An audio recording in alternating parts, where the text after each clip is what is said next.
जय हिंद दोस्तों, कैसे हैं आप सभी। आशा करता हूं बहुत ही अच्छे होंगे। इस वीडियो में हम अपने लिए लेकर आए टॉप जीके जीएस प्रश्न। ये ऐसे प्रश्न हैं जो बार बार एग्जाम में पूछते हैं, हाल ही के एग्जाम में पूछे गए हैं। तो चलिए वीडियो की शुरुआत करते हैं। वीडियो के अंत में फीडबैक जरूर दीजिएगा। देखते हैं पहला क्वेश्चन क्या पूछा है आपसे। पहला क्वेश्चन पूछा, भारत में राष्ट्रीय मतदाता दिवस कब मनाया जाता है। एक बात ध्यान रखिएगा, जिस किसी भी क्वेश्चन का राइट आंसर आपको पता है तो वीडियो को पॉज करिए, राइट आंसर कमेंट बॉक्स में लिख दीजिए। इससे आपका साथ साथ में प्रैक्टिस होता रहेगा प्रश्नों का। चलिए इसका राइट आंसर जानते हैं। तो राइट आंसर जो हो जाएगा वो हो जाएगा ऑप्शन सी, 25 जनवरी। 25 जनवरी को राष्ट्रीय मतदाता दिवस मनाते हैं।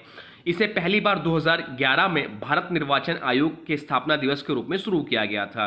चलते हैं अगले प्रश्न की ओर। देखते हैं अगला प्रश्न क्या पूछा है आपसे। अगला प्रश्न पूछा, भारत में इलेक्ट्रॉनिक वोटिंग मशीन जिसे ईवीएम बोलते हैं का पहली बार प्रयोग किस वर्ष किया गया। इंपॉर्टेंट मार्क कर लीजिए प्रश्न। भारत में इलेक्ट्रॉनिक वोटिंग मशीन का पहली बार प्रयोग किस वर्ष किया गया, यह आपसे पूछा है। चलिए राइट आंसर आप लोग कमेंट बॉक्स में लिख दीजिए। तो राइट आंसर जो हो जाएगा वो हो जाएगा ऑप्शन है 1982 में। भारत में पहली बार ईवीएम का प्रयोग 1982 में केरल के पाराऊर विधानसभा क्षेत्र में किया गया था। 2004 के आम चुनाव में पूरे देश में पहली बार सभी चुनाव में ईवीएम का उपयोग किया गया। ईवीएम की मदद से चुनाव प्रक्रिया पारदर्शी और तेज हुई। चलते हैं अगले प्रश्न की ओर। देखते हैं अगला प्रश्न क्या पूछा है आपसे। अगला प्रश्न पूछा है, पृथ्वी के कोर में सबसे अधिक मात्रा में कौन सा तत्व पाया जाता है। पृथ्वी के कोर में सबसे अधिक मात्रा में कौन सा तत्व पाया जाता है, यह आपसे पूछा है। तो राइट आंसर जो हो जाएगा वो हो जाएगा ऑप्शन ए, आयरन। आयरन इस प्रश्न का राइट आंसर हो जाएगा। पृथ्वी की कोर में मुख्य रूप से आयरन और निकिल पाया जाता है। इसे इसे FeNi कोर भी कहा जाता है, यह भी ध्यान रखिएगा। बाहरी कोर तरल रूप में होती है जबकि आंतरिक कोर ठोस होती है। चलते हैं अगले प्रश्न की ओर। देखते हैं अगला प्रश्न क्या पूछा है आपसे। अगला प्रश्न पूछा है, संयुक्त राष्ट्र सुरक्षा परिषद में कुल कितने सदस्य होते हैं, यह आपसे पूछा है। संयुक्त राष्ट्र सुरक्षा परिषद में कुल कितने सदस्य होते हैं, यह आपसे पूछा है। तो राइट आंसर जो हो जाएगा वो जाएगा ऑप्शन बी, 15 सदस्य होते हैं। संयुक्त राष्ट्र सुरक्षा परिषद में कुल 15 सदस्य होते हैं। इसमें 5 स्थायी सदस्य होते हैं जिन्हें P5 बोला जाता है, और 10 अस्थायी सदस्य होते हैं। स्थायी सदस्य जो देश है वह अमेरिका है। स्थायी सदस्य देश ध्यान रखिएगा पूछता है, 4 देश दे देगा, 4 देश दे देगा, उसमें एक स्थायी देश रहेगा, 3 अन्य देश रहेंगे। आपसे पूछ लिया कौन सा संयुक्त राष्ट्र सुरक्षा परिषद का सदस्य है, तो इसको ध्यान से सुनिएगा। स्थायी सदस्य देश जो होते हैं संयुक्त राष्ट्र के वो अमेरिका, रूस, चीन, फ्रांस और ब्रिटेन है। जबकि अस्थायी सदस्य जो होते हैं वो हर 2 वर्षों के लिए चुने जाते हैं। चलते हैं अगले प्रश्न की ओर। देखते हैं अगला प्रश्न क्या पूछा है आपसे। अगला प्रश्न पूछा, भारत का पहला कागजी मुद्रा नोट किस वर्ष जारी किया गया था। भारत का पहला कागजी मुद्रा नोट किस वर्ष जारी किया गया था, यह आपसे पूछा है। तो राइट आंसर जो हो जाएगा वो हो जाएगा ऑप्शन ए, 1861 में। भारत में पहला कागजी मुद्रा नोट 1861 में ब्रिटिश सरकार द्वारा जारी किया गया था। यह नोट 100 रुपए का था और इसे गवर्नमेंट ऑफ इंडिया ने जारी किया था। 1917 में पहली बार 1 रुपए का नोट जारी किया गया था। चलते हैं अगले प्रश्न की ओर। देखते हैं अगला प्रश्न क्या पूछा है आपसे। अगला प्रश्न पूछा है, भारतीय राष्ट्रीय कांग्रेस के पहले मुस्लिम अध्यक्ष कौन थे। भारतीय राष्ट्रीय कांग्रेस के पहले मुस्लिम अध्यक्ष कौन थे, यह आपसे पूछा है। चलिए राइट आंसर आप लोग कमेंट बॉक्स में बता दीजिए। तो राइट आंसर जो हो जाएगा वो हो जाएगा ऑप्शन ए, बदरुद्दीन तैयब। बदरुद्दीन तैयब जी भारतीय राष्ट्रीय कांग्रेस के पहले मुस्लिम अध्यक्ष थे। वह 1887 में मद्रास अधिवेशन के दौरान कांग्रेस अध्यक्ष बने। उन्होंने भारतीय स्वतंत्रता संग्राम में महत्वपूर्ण भूमिका निभाई। चलते हैं अगले प्रश्न की ओर। देखते हैं अगला प्रश्न क्या पूछा है आपसे। अगला प्रश्न पूछा है, भारत की सबसे लंबी सुरंग कौन सी है।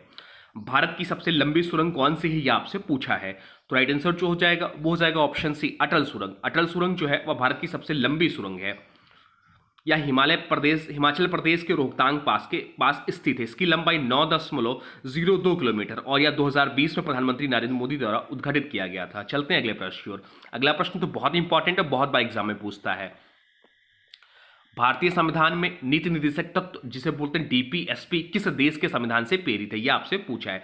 तो भारतीय संविधान में नीति निर्देशक तत्व जो है वह आयरलैंड के संविधान से प्रेरित है। राइट आंसर हो जाएगा ऑप्शन बी। भारतीय संविधान में नीति निर्देशक तत्व जिसे directive principle of state policy बोलते हैं DPSP आयरलैंड के संविधान से लिया गया है। यह संविधान के भाग 4 में अनुच्छेद 36 से 51 में उल्लेखित है। चलते हैं अगले प्रश्न की ओर। देखते हैं अगला प्रश्न क्या पूछा है आपसे।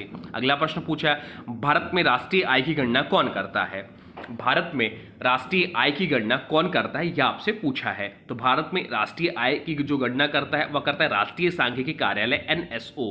भारत में राष्ट्रीय आय की गणना राष्ट्रीय सांख्यिकी कार्यालय द्वारा की जाती है। NSO सांख्यिकी और कार्यक्रम क्रियान्वयन मंत्रालय के अंतर्गत कार्य करता है।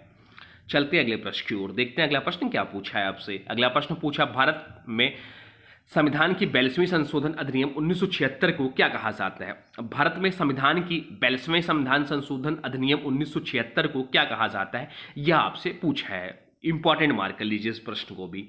तो राइट आंसर जो हो जाएगा वो जगह ऑप्शन है, लघु संविधान कहा जाता है 42वें संविधान संशोधन को, जो कि 1976 में होता है। 42वां संविधान संशोधन अधिनियम 1976 को लघु संविधान कहा जाता है।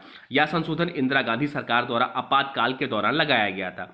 इस संशोधन में संविधान की प्रस्तावना में समाजवादी, धर्मनिरपेक्ष और राष्ट्रीय एकता शब्द जोड़े गए और राज्य के नीति निर्देशक तत्वों को अधिक शक्तिशाली बनाया गया। चलते हैं अगले प्रश्न की ओर, देखते हैं अगला प्रश्न क्या पूछा है आपसे। अगला प्रश्न पूछा है, भारत में किस स्थान को पूर्व का स्विट्जरलैंड कहा जाता है? अभी यह चर्चा में भी रहा था। भारत में किस स्थान को पूर्व का स्विट्जरलैंड कहा जाता है, जहां पर आतंकी हमले हुए थे?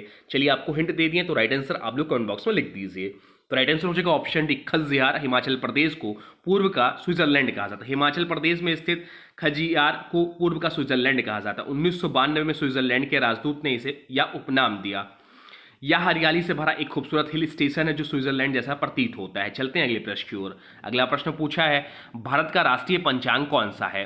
भारत का राष्ट्रीय पंचांग कौन सा है, यह आपसे पूछा है। तो राइट आंसर जो हो जाएगा वो हो जाएगा ऑप्शन सी, शक संवत। शक संवत जो है भारत का राष्ट्रीय पंचांग है। शक संवत 78 ईस्वी में राजा कनिष्क के शासनकाल में शुरू हुई। यह चैत मास में शुरू होता है और विक्रम संवत की जो शुरुआत हुई 57 ईसा पूर्व में हुई, यह भी ध्यान रखिएगा। चलते हैं अगले प्रश्न की ओर। अगला प्रश्न जो पूछा है वह पूछा है, अकबरनामा और आईने अकबरी नामक प्रसिद्ध ग्रंथ किसने लिखा था? अकबरनामा और आईने अकबरी नामक प्रसिद्ध ग्रंथ किसने लिखा था, यह आपसे पूछा है। तो राइट आंसर जो हो जाएगा वो हो जाएगा ऑप्शन ए, अबुल फजल ने। अबुल फजल अकबर के 9 रत्नों में से एक थे। इन्होंने अकबरनामा और आईने अकबरी नामक ग्रंथ लिखे जिसे अकबर के शासन और प्रशासन का विस्तृत विवरण है। अकबरनामा 3 खंडों में लिखा गया था और इसका तीसरा भाग आईने अकबरी कहलाता है। चलते हैं अगले प्रश्न की ओर। अगला प्रश्न पूछा है, पृथ्वी के वायुमंडल की सबसे ठंडी परत कौन सी है? पृथ्वी के वायुमंडल की सबसे ठंडी परत कौन सी है, यह आपसे पूछा है। तो पृथ्वी के वायुमंडल की सबसे ठंडी परत जो है वह मध्य मंडल है। और ओजोन परत लेयर जो होता है, ओजोन परत जो होता है वह समताप मंडल में है, या ये भी पॉइंट ध्यान रखिएगा। तो मध्य मंडल पृथ्वी के वायुमंडल की सबसे ठंडी परत है। इस परत में तापमान -90 डिग्री सेल्सियस तक गिर सकता है। चलते हैं अगले प्रश्न की ओर, देखते हैं अगला प्रश्न क्या पूछा है आपसे। अगला प्रश्न पूछा है, भारतीय संविधान में कौन सा अनुच्छेद सामान्य कार्य के लिए समान वेतन की बात करता है? भारतीय संविधान में कौन सा अनुच्छेद सामान्य कार्य के लिए समान वेतन की बात करता है? Equal pay to equal work. तो राइट आंसर हो जाएगा ऑप्शन सी, 39D। अनुच्छेद 39D भारतीय संविधान के निदेशक तत्वों में शामिल है। यह कहता है कि पुरुषों और महिलाओं को समान कार्य के लिए समान वेतन मिलना चाहिए। चलते हैं अगले प्रश्न की ओर, देखते हैं अगला प्रश्न क्या पूछा है आपसे। अगला प्रश्न पूछा है, संविधान सभा में संविधान का पिता किसे कहा जाता है? संविधान सभा में संविधान का पिता किसे कहा जाता है, यह आपसे पूछा है। तो राइट आंसर हो जाएगा option C, doctor Bhimrao Ambedkar को। डॉक्टर भीमराव अंबेडकर को भारतीय संविधान का निर्माता कहा जाता है। वह संविधान सभा की प्रारूप समिति के अध्यक्ष थे। 26 नवंबर 1949 को भारतीय संविधान अपनाया गया और 26 जनवरी 1950 को लागू हुआ। चलते हैं अगले प्रश्न की ओर, देखते हैं अगला प्रश्न क्या पूछा है आपसे। अगला प्रश्न पूछा है, भारतीय संविधान के किस अनुच्छेद में राष्ट्रपति को अध्यादेश जारी करने की शक्ति प्रदान की गई है? भारतीय संविधान के किस अनुच्छेद में राष्ट्रपति को अध्यादेश जारी करने की शक्ति प्रदान की गई है, यह आपसे पूछा है। तो राइट आंसर जो हो जाएगा वो हो जाएगा ऑप्शन ए, अनुच्छेद 123 में। अनुच्छेद 123 राष्ट्रपति को संसद के सत्र न होने की स्थिति में अध्यादेश जारी करने की शक्ति देता है। यह अध्यादेश किसी भी संसद द्वारा पारित कानून के समान प्रभावी होता है, लेकिन इसकी अधिकतम 6 महीने और 6 सप्ताह के भीतर संसद द्वारा अनुमोदित किया जाना आवश्यक है।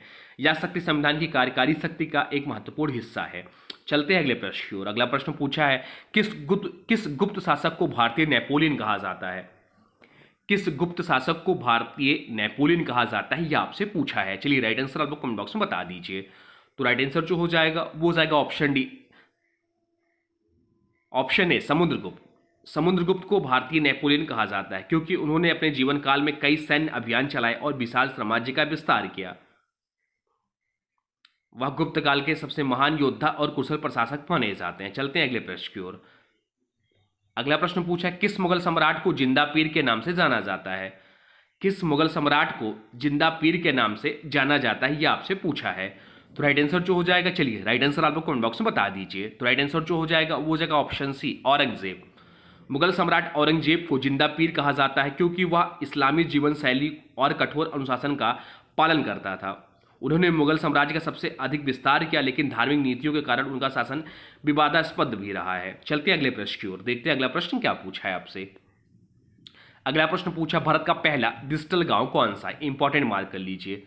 भारत का पहला डिजिटल गांव कौन सा है? चलिए राइट आंसर आप लोग कमेंट बॉक्स में बता दीजिए। तो राइट आंसर हो जाएगा ऑप्शन है अकोदरा, गुजरात जो है भारत का पहला डिजिटल गांव बना। गुजरात के सांबरकाठा जिले का अकोदरा भारत का पहला डिजिटल गांव है। इसे आईसीआईसीआई बैंक के सहयोग से 2015 में डिजिटल बनाया गया। चलते हैं अगले प्रश्न की ओर, देखते हैं अगला प्रश्न क्या पूछा है आपसे। अगला प्रश्न पूछा है, अंतर्राष्ट्रीय न्यायालय का मुख्यालय कहाँ स्थित है? अंतर्राष्ट्रीय न्यायालय का मुख्यालय कहाँ स्थित है, यह आपसे पूछा है। तो राइट आंसर जो हो जाएगा, चलिए राइट आंसर आप लोग कमेंट बॉक्स में बता दीजिए। तो राइट आंसर हो जाएगा ऑप्शन सी, हेग नीदरलैंड में।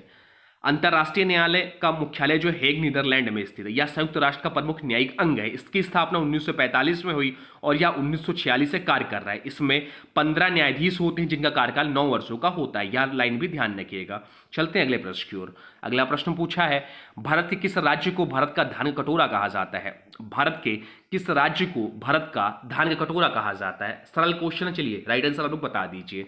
तो राइट आंसर हो जाएगा ऑप्शन सी, छत्तीसगढ़ को भारत का धान का कटोरा कहा जाता है। चलते हैं अगले प्रश्न की ओर, देखते हैं अगला प्रश्न क्या पूछा है आपसे।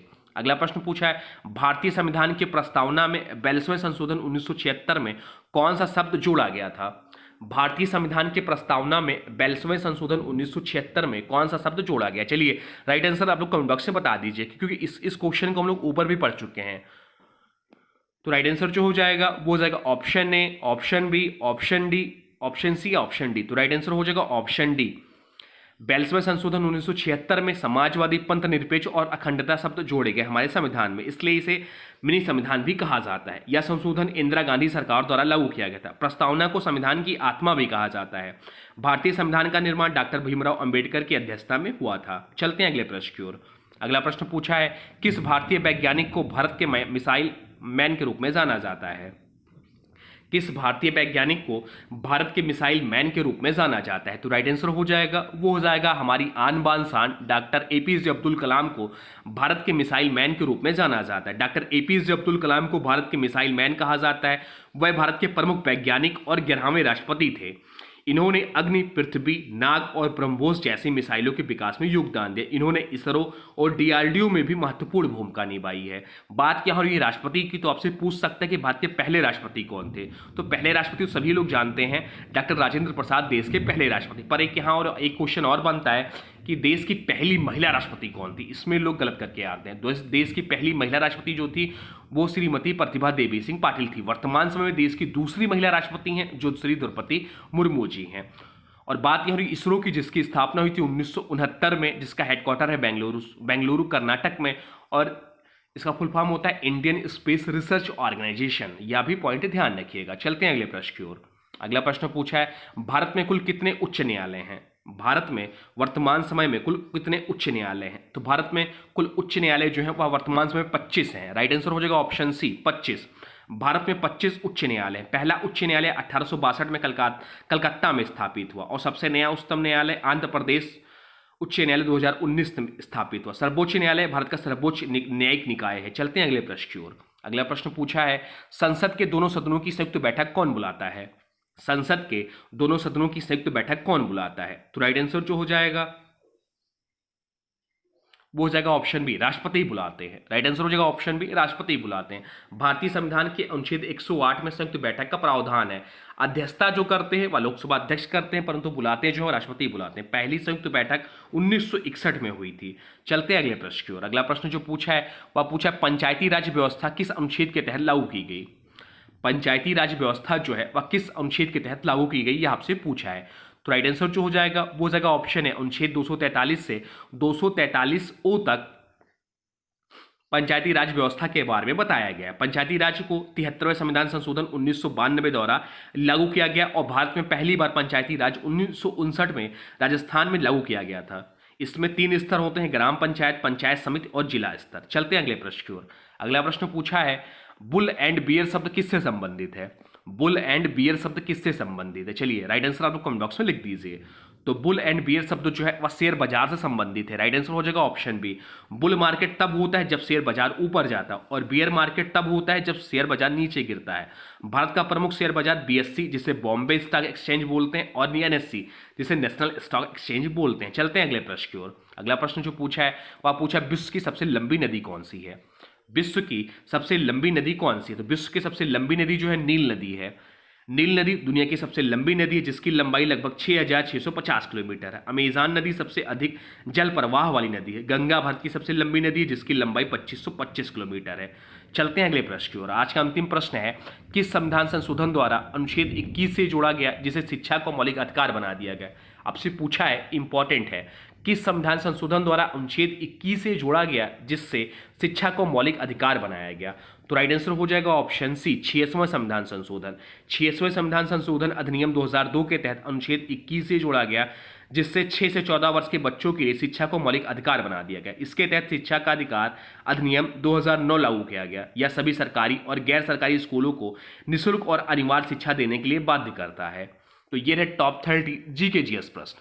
अब आज की वीडियो से प्रश्न है, इसका राइट आंसर आप लोग को कमेंट बॉक्स में बताना है। आज की वीडियो से प्रश्न है भारत में राष्ट्रीय मतदाता दिवस कब मनाया जाता है? भारत में राष्ट्रीय मतदाता दिवस कब मनाया जाता है? इसका जो भी राइट आंसर होगा कमेंट बॉक्स में जरूर बताइएगा। साथ में वीडियो कैसा लगा इसके बारे में भी जरूर बताइए। कोई सुझाव हो तो आप कमेंट बॉक्स में लिख दीजिए।